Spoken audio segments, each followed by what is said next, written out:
چند روز داشتم با یکی از دوستام صحبت میکردم، حرف خیلی قشنگی زد. گفت اگر 1000 تومان داری آشفته ای، اگر 10,000 تومان داشته باشی بازم آشفته ای، اگر 1,000,000 تومان داشته باشی بازم آشفته ای، اگر 100,000,000 تومان داشته باشی بازم آشفته ای. منتها فرقش اینه که وقتی که 100,000,000 تومان داری آشفتگیت بیشتر میشه، چون باید بگی چی بخرم، چیکار بکنم، کجا سرمایه گذاری کنم، مشغلت بیشتر میشه، قطعا آشفتگیت بیشتر میشه.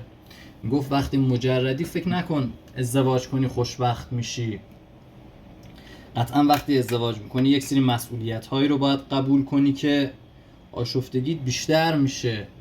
آرامش فقط درون خودته، هیچ چیزی از بیرون نمیتونه تو رو آروم کنه. خیلی از حرفش خوشم اومد، دوست داشتم با شماها در میون بذارم و نظرتون رو بدونم.